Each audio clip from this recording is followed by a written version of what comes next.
Brian, thank you very much for that introduction, and can I also thank you for inviting me to speak to you today. What I'm intending to do is to do a bit of revisiting of why it is that we are where we are. And so the title of what I want to do is called Revisiting Bradley. I was fortunate enough to be one of the panellists on the Bradley Review with Denise Bradley, as you know, an outstanding contributor to this whole sector. And it did seem to me that this was an appropriate time, particularly given that we are talking about the whole regulatory framework, to understand why it is that we do have the framework that we have and why it is structured in the way that it is, for a whole range of reasons which I'll go into, but it just seems to me to be an appropriate time, not the least because there are many voices at the moment wanting to make changes to the current regulatory framework, and we need to understand why they might be doing that. We need to, I think, have a base upon which we can think about whether their commentary, those voices, are appropriate in the circumstances. But it seemed to me that for all of those reasons, it would be sensible to, as I'm saying here, effectively revisit the Bradley issues. I think one of the reasons was that we need to understand that these broad-ranging reviews are a very rare opportunity for countries to reflect on an important area of public policy. But they do tend to be a very coherent look. I've now done, since I, for all intent and purposes, retired from full-time work, 6 public inquiries across a range of things across the economy, including as diverse things as the higher education sector, to more recently to Victoria's review of child protection systems. And what's most interesting about all of those is that what public inquiries and reviews do, amongst all other things, they bring together a range of views and they subject those range of views to critical analysis. And what they also do is they moderate the extreme voices, they examine the views of those voices, and they give the ability for the community at large to subject those voices, soft or loud, to critical analysis. And in many ways, that's an important part of the public review process. Now, I raise that point because it does seem to me that at any point in our history, what you do get is a range of voices coming across, often loud, often influential, but not necessarily coherent. And what you get in a public policy review is the ability for that coherence to come through. Because it's not only the review panellists that are actually doing that, it's the community at large that's doing that. By responding to various submissions, by moving into the public discourse in the range of ways by which that happens, and by making their own views known. And therefore, by implication, what we tend to get out of that is this reasonably coherent view about what might be sensible and what might not be. So the Bradley Review in many ways was our last attempt within the higher education sector to get that coherence. The second thing I think why it's important is because the higher education sector, or the way in which it's regulated, needs to be understood within the context of what came out of that Bradley Review. So it wasn't just a few bits of thoughtful commentary, it was done within a strategic context. And in that sense, the regulatory framework needs to be seen within the strategic context of the policy which actually established at that time. And if one begins to, and I understand that the person who spoke before me talked a little bit about the policy context, but we need to understand the regulatory context in the framework of the policy context, because that's the way in which it was broadly constructed. And of course, if we do want, it's important because if we do want to think about changing the way in which the regulatory framework ought to be constructed, we ought to have a base upon which to do it. So I think this is a timely discussion, actually, a very timely discussion, not the least because you would have even seen over the weekend a number of those quite influential voices that have a particular view about what might or may not happen. And I think it therefore is sensible for us to be able to have a base upon which we can make some decisions about whether those important and powerful voices are in fact appropriate. I want to actually very briefly talk about the key recommendations, and only the key recommendations to the extent that I think they're central to the regulatory story. I want to talk about the regulatory principles. I want to talk about some of the general effects so that we can understand whether they've been working or haven't. I want to actually talk about whether those principles still hold true or not, and then I want to talk about maybe whether there might be a need for change in any way, or whether there are some things that we just simply need to reinforce as being important. So let me try and then if there's time, then we can have some questions.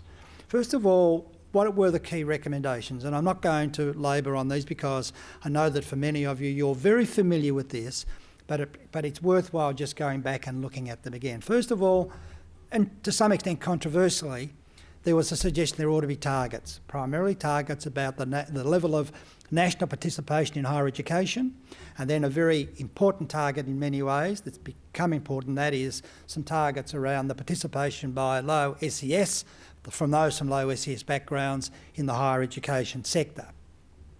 Importantly, and in a very important strategic context here, was that almost all of the Bradley recommendations had a central focus, and that is that we ought to have a student-focused system, and all of that implies, and we can talk about that a bit later if one understands that. And very importantly, from a regulatory point of view, what that suggests is that a qualified student, and I underline the question qualified student, a qualified student effectively will be provided by government with a student entitlement to attend a university.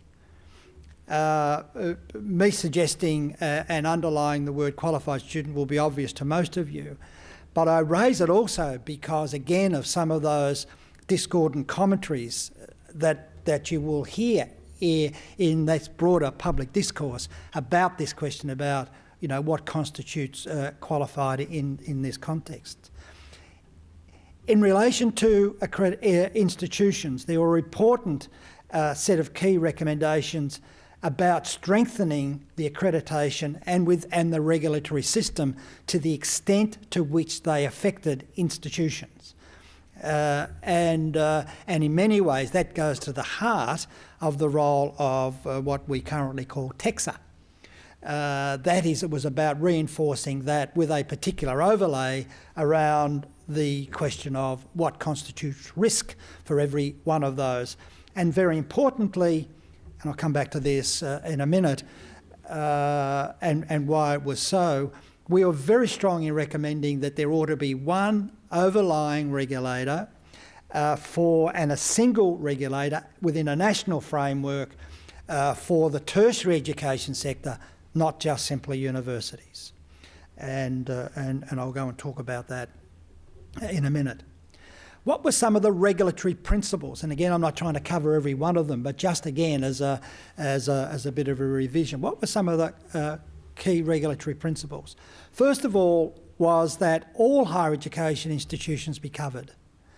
And that included, in our view, those institutions that were involved in whether they were public universities, private providers of higher education, and even those providers who were in the vocational education and training area that were providing diplomas, advanced diplomas or degrees. And that was an important issue for us for reasons which will become obvious a bit later on.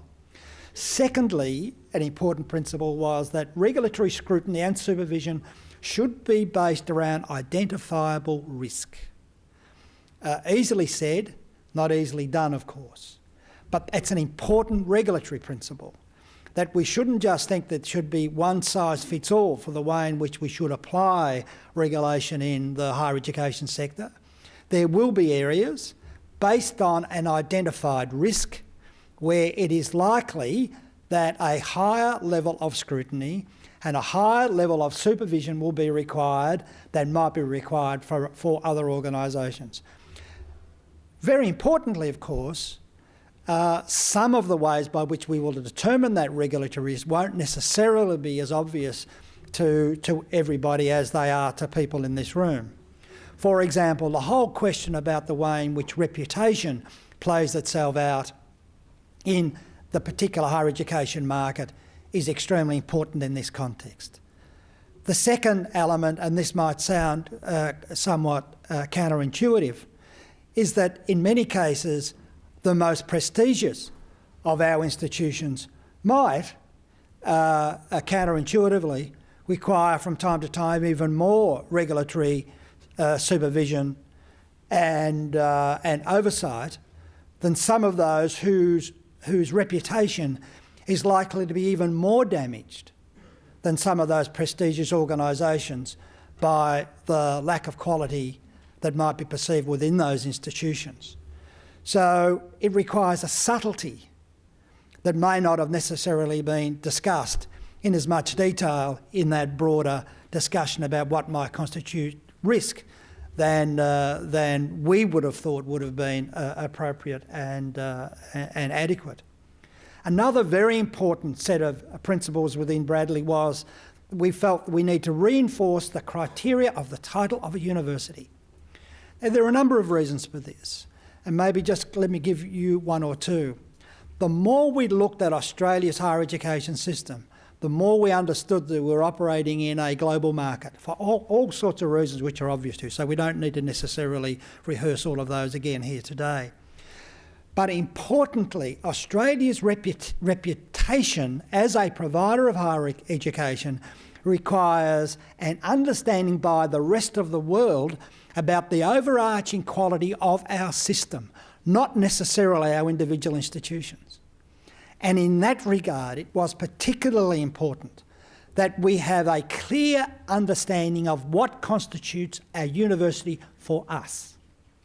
And the way by which that clarity could then be provided to the rest of the world, we thought was important. Not the least being important because clearly the majority of institutions now in this country are seeking international students to come and study here. It's important that they understand the broad quality of the education which is likely to be provided. And it's important that they understand what constitutes our university in our context. And so we went to some lengths to in fact reinforce the traditional understandings of what is a university. We also went to some length to try and define not only what constitutes a university, but which universities ought to be able to provide high degrees, what might constitute a university that can provide a higher degree, so that was completely transparent for all those who might want to study in our universities. As you would imagine, highly controversial for many of our universities, because not all of our universities would necessarily have been able to logically support the level of high degree which they were providing within their institution by the level of scholarship and research which was going on inside those institutions. And so in that sense, the question of the way by which the regulatory principles were applied were very important in those areas as they were in others.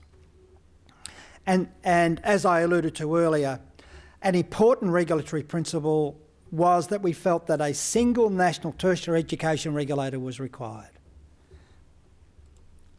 What was agreed by government? They agreed to targets. They agreed to the implementation of a student entitlement system for qualified students. They did agree to the strengthening of the regulatory requirements.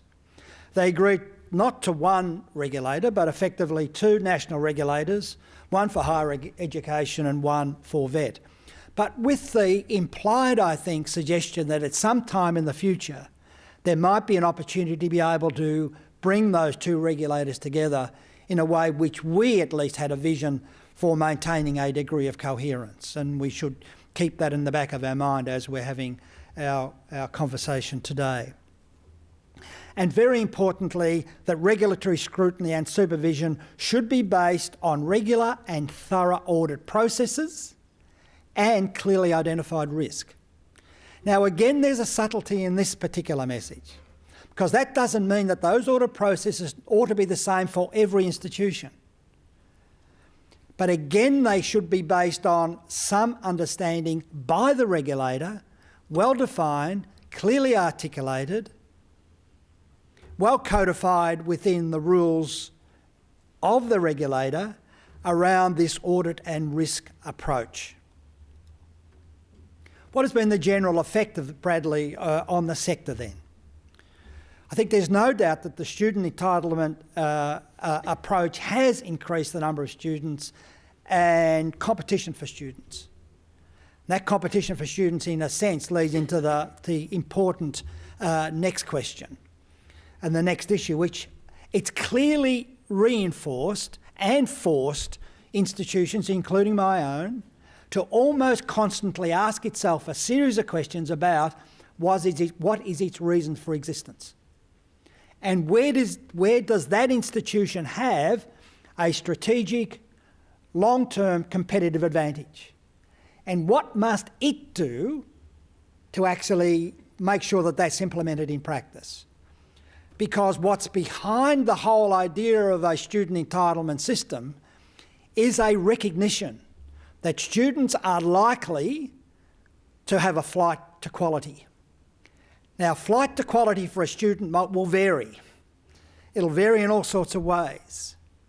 But what it will do, and I think we've identified already that that's actually what's happening, is that students, clever as they are, understanding as they are, as are many of their parents, they will find the right institution for them, given that all institutions, in fact appropriately structured, are able to actually address their particular needs.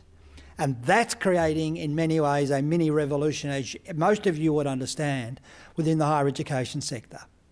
And so we now, I think, are beginning to see this diversity of views, diversity of approaches within universities, even complete restructuring of some universities, as we've seen here with Ballarat University becoming a completely different entity with, in many ways, a much more heightened understanding of its likely sustainable competitive advantage. And of course, not coincidental to that, of course, is the debate that's going on around so-called Melbourne model, another variation of the way by which institutions are trying to differentiate for themselves what is their role in the broader community of higher education providers, as we are at Swinburne, who unashamedly are a university of technology. We will have a much narrower suite of opportunities for students than places like here in Melbourne anyway, Melbourne and Monash. But it's been a deliberate strategy brought about by the necessity of trying to put our resources where we believe we can actually provide the quality which will be required by students, and therefore to make sure that we can attract those students who will, we think, create this, if you like, flight to quality. And the higher education needs of low SES students has in fact emerged, and I think in many ways is being substantially addressed by some of the underlying policy principles that have actually applied under the Bradley Review. I think it's also created this significant debate and learning about what constitutes an efficient regulatory approach to higher education. And so it's not surprising that we actually see some institutions, it's completely unsurprising, that we see some institutions that might come under the scrutiny of the regulator say, hey, hang on a minute, this is all a bit much. We didn't expect this is what you were actually going to do. We didn't expect you were actually going to regulate us when we established a regulator. So we shouldn't be surprised by that. Nor should we be surprised by the effect of that in terms of all of us asking some questions about what constitutes regulation, good regulation, in this broad context. And I think the other element is that VET, and in particular state governments and TAFE institutions in particular, I might say, have been significantly challenged by the implementation of the Bradley recommendations, and in particular by the student entitlement system. Now that's an important consequence of what we're seeing, because it also plays into what we expected. We expected that the moment that we threw open the sector to the opportunity that students could make some decisions for themselves, the moment that we actually said to universities, you ought to be concerned about whether you're attracting students from low socioeconomic backgrounds, that would put enormous pressure on the TAFE system and put enormous pressure particularly on that part of the vocational education training system that provided diplomas and advanced diplomas. So do the Bradley principles still hold true? Let's talk about the targets. My personal view is probably not. My personal view is the targets may have actually now outlived their usefulness.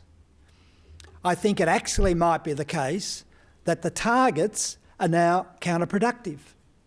It seems to me that we now have a higher education system where the policy and the way by which that's now being translated into the visions of universities is probably achieving for itself what the targets might have aimed to achieve. The student entitlement system, I still think holds true. I still think the fact that, particularly for undergraduate degrees, I think there is no doubt that the student entitlement system is driving a significant positive change within the sector.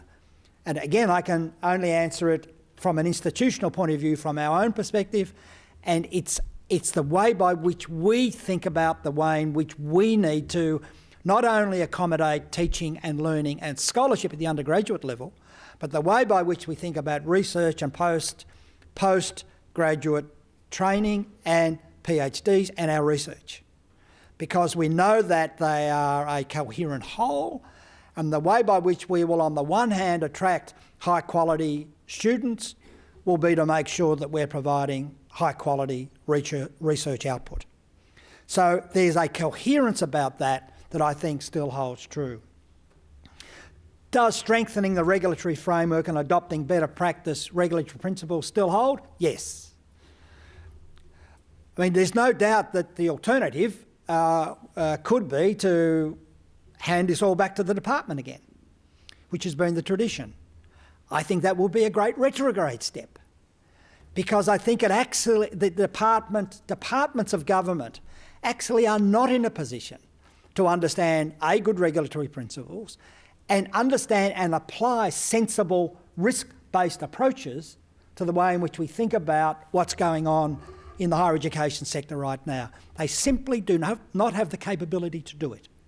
And I talk from somebody who was at one time head of premiers and cabinet here in Victoria. I can tell you that they don't have it. Departments simply do not have it. Does the whole idea within Bradley about having a single national regulator for the tertiary education still hold true? I say yes. And I say yes for the reason which we thought would come about when we suggested it initially, and that is for all elements of higher education, that is from diploma, advanced diploma, right the way through to higher degrees, there's a coherence in that which I think dictates that there ought to be one regulator, not two. And so in that sense, what might we think about what might need changing? I think that the targets, as I said earlier, have probably played their part. Importantly, it was valuable at the time, but I think there's a case now to say maybe we should think about those. I think the question about having one national regulator for the tertiary sector is still true. And I think more and more it's becoming obvious to me that that's an important element to it. Not the least for all of the reasons I've said, but in addition to that, I think there is such a lack of coherence now about our national vocational education training system that in fact it will be really important to have one anchor at least, and that is a coherent approach by the way we think about regulation at that end of the vocational education training system that currently also crosses over with our higher education system, and that is this diploma and advanced diploma end. And I think I've covered off in this next point. And then I think the other element that it's more about reinforcing it than changing anything, and that is that to ensure that the regulatory framework is in fact risk-based. And that's going to be difficult for some institutions, because some institutions are not always the same ones, and not always the same ones at any particular time, will find it very uncomfortable to have the scrutiny of the regulator all over them because they're worried about a particular issue, because they have some indication that something just might not be right, that there might be institutions that are deciding that they will, under the student-based system, decide that they might enrol too many students with too low TR scores, for example, and the implications of that. Risk-based is uncomfortable, but it's important that we reinforce that as an important part of our regulatory system. So let me just summarise that and see if we've got a couple of minutes for questions. I think the Bradley reforms are in fact working. I think its policy and regulatory framework still hold true. I think there is some possibility and some sensible modification at the margins that in fact would help to continue with the reforms which started some 2 or 3 years ago. And I think in addition to its normal audit processes, the regulatory scrutiny does need to make sure that it's focused on regulatory risks. Let me finally say, I think we ought to all feel quite proud that we do now have a coherence in the way in which our higher education system operates. And I don't think we've always been able to say that, but I think we actually do have coherence. This coherence does allow us to make these changes at the margin without necessarily having to throw everything else out and therefore turn the system upside down to be able to address particular issues. And that there are incremental changes that actually would help us. So with those few thoughts, let me stop and see if there are any questions. Thank you very much.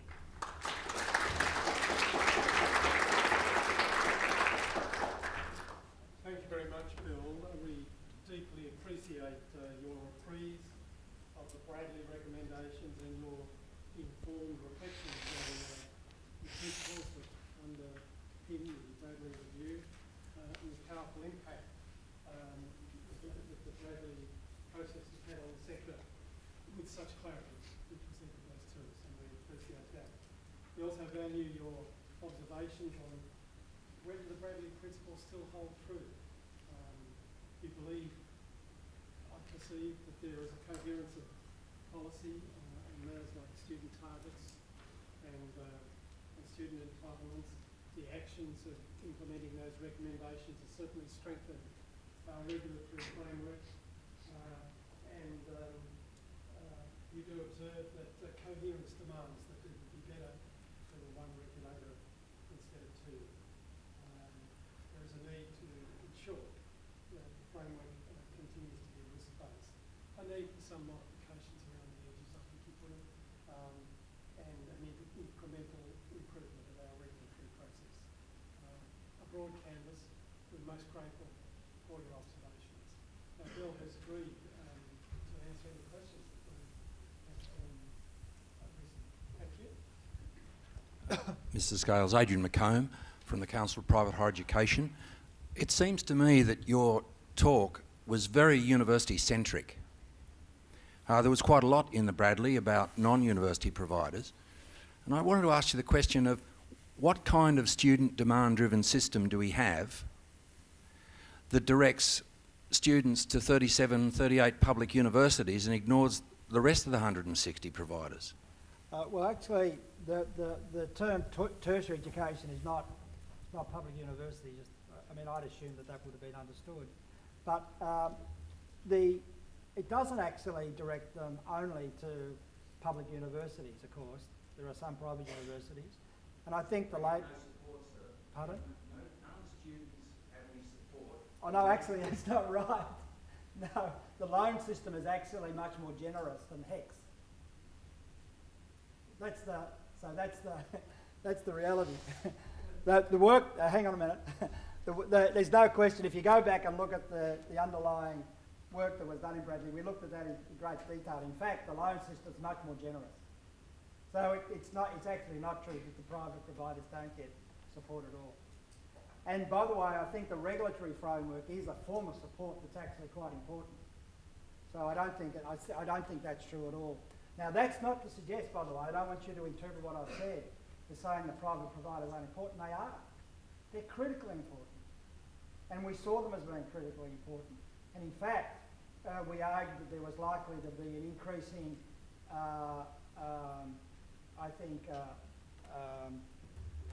a provision of higher education within many of the private providers.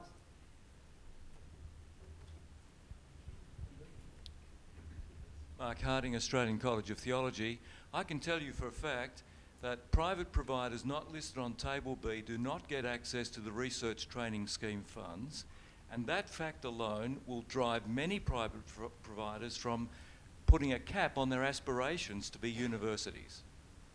So I would like you to comment on that. You claimed you have a coherent system, but I can tell you that the system works against private providers which are aspiring to become universities and research intensive. Well, I think what well, I'm not sure about that actually. I mean, I think there was nothing in the Bradley Review. The Bradley Review was very encouraging of the university Yeah. sector and of my That's right. sector entirely, but I think there has been some gaps in the implementation. Just hang on, Adrian. Don't get too excited.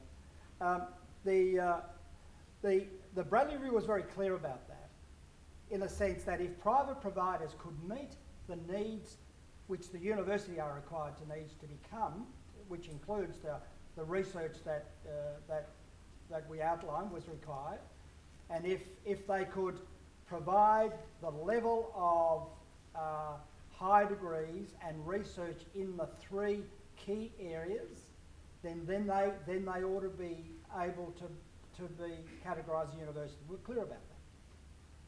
So I'm not quite sure. So are you saying after the event? Yeah, after the event, you need to get listed on Table B. That's Yeah, sure. requires an amendment to the Act. Sure. And I don't see, the previous government certainly wasn't keen to do that. We're waiting to see if the present government will do that. Maybe Torrens University will be the first test case. But there are a That's number possible. of private providers represented in the room which will continue to labour under the fact that universities, Table A Table B providers get access, we cannot, even though we have a load, even though we've put in submissions to DEWA, still does not happen. Can I ask you a question? Would you be prepared to provide three particular important areas of discipline to become a university? We're a specialty. No, but I think that's what we were saying, to be able to define yourself as a university, you can't do it necessarily by being a specialist in that regard. We were unashamedly arguing that to be a university in the Australian context, you needed to be able to provide three broad areas of discipline, and all of that implies for a university, which is providing high degrees and research in those fields. But there is a university which is a specialist university, Melbourne College of Theatre. Yes, understand that. I think they represent Yep. it today. I mean, that's what we're aspiring to. Sure. Until the government decides that it will act coherently with respect to the Bradley recommendations, we and many others in the sector will labour Yes. under the fact that there is no legislation. I mean, in some ways, that special case, and I am going from memory here, I think the divinity colleges were almost the only of that special case that government may need to look at. In all other circumstances, we felt, again unashamedly, that to call yourself a university, you needed to do at least 3 areas of discipline, and all of that implied. Be involved in three areas of discipline. Yeah. Thanks very much for your talk, Mr. Scales. Mark Thompson, Edith Cowan University. You spoke a number of times about the fact that, contrary to the recommendation in the Bradley Review, 2 regulators were established. Do you therefore see it as a retrograde step by the current government of actually separating those regulators into different departments, especially given the concern around regulatory burden? Well, it separated them in terms of policy. Is that what you mean? Well, separated them under different ministers, Sure. under different, but potentially Sure. different policy. Yeah. And I think... My own personal view is it's far better if it was within the same department. That would be my own personal view. But look, I've been involved in the development of machinery government issues in previous roles, and I know how complicated they are. And often they're done because people are worried about the scope and the breadth of doing them all within one department. Sometimes they want to put political emphasis on one area or another. My own personal view is it would have been better if all of the education had been under one minister and under one sort of broad ministerial responsibility, but it's not where we are.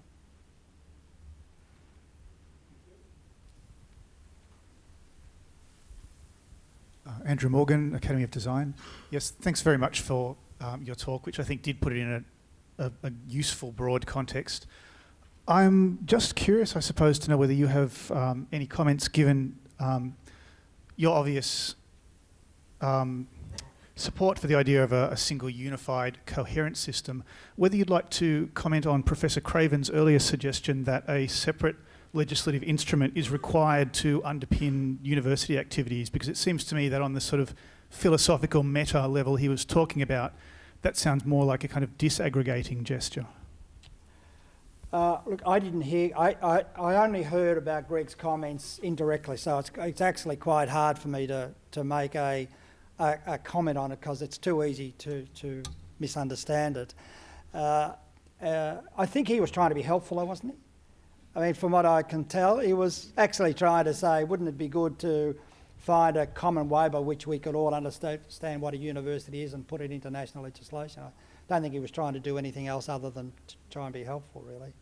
I mean, the dilemma, as I understand it with Greg's suggestion, is that universities are constituted under state legislation, and I think there's another debate that would have to go on before you could get to that point, which is you would have to, in essence, cede responsibility from the state to the Commonwealth, and people might argue that's a good thing.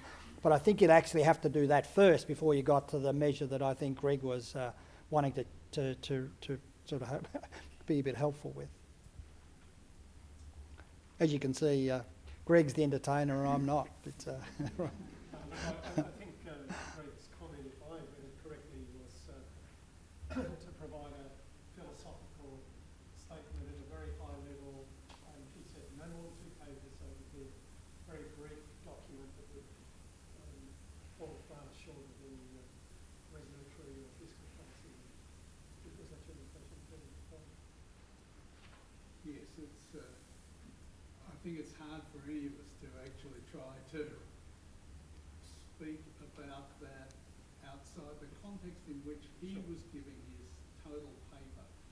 Well, we shall issue an invitation to see the draft document.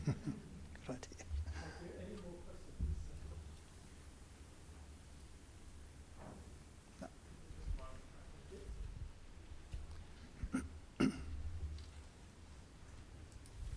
Thank you very much. Given your then support of the idea of the student entitlement, how do you have any ideas about how this might interact with the future of capped versus uncapped places within the sector? Well, a student entitlement, in fact, is uncapped, is an uncapping of the places. So that's what it's meant to do. And to the extent that it's done that, it's actually been successful. And that's the great driver of the change. but it's also the great regulatory risk for all of the reasons which I alluded to earlier, that because there are some institutions and that are under more pressure than others, just simply to remain viable, there is a danger that they will try and attract students that aren't qualified. And I underline the word qualified in the context in which I described it earlier. And therefore, by implication, it might undermine for them all of the expectations which people have of a university. Does that answer your question, or have I misinterpreted it? Yeah, so in other words, you do see it as the driver. Yes, that's the driver. Yeah. Thank you. Any further questions? Thank you. Thank you very much for the presentation. I just thought I might just clarify the issues that were just raised with regard to the private providers. And I do agree with you that there is clearly a strict criteria for universities and in terms of the broad fields of learning. I think the area that concerns us would be in terms of capacity building for research. Private providers are not actually allowed to apply for ARC grants, and I think probably that's what we're trying to raise more than anything else. There certainly is support in priority areas in terms of Commonwealth supported places, fee help, and that's great. So there is a coherent system, I think, emerging. Yes. But that's one area of concern. That's helpful. Thank you. Thank you. Let me just respond to that. Again, within the context of Bradley, and again to set a baseline, we anticipated that there would be the possibility of colleges becoming university colleges. And in a sense, they would be going through the transition from where they currently are to being a university. And that they would, over time, move towards having those three broad disciplines and all of that implied, but would be able to get there incrementally. And we argue that was a good thing, that they ought to be able to do that over time. Now, that's not the current arrangement, but we argue that that would have been a very sensible development. No more questions? No, let me simply say on your behalf, Joel, thank you very much indeed for your insightful comments on the journey that has taken place since the development of the Bradley recommendations, and in particular for your willingness to engage in robust discussion. Would you please join me? Thank you.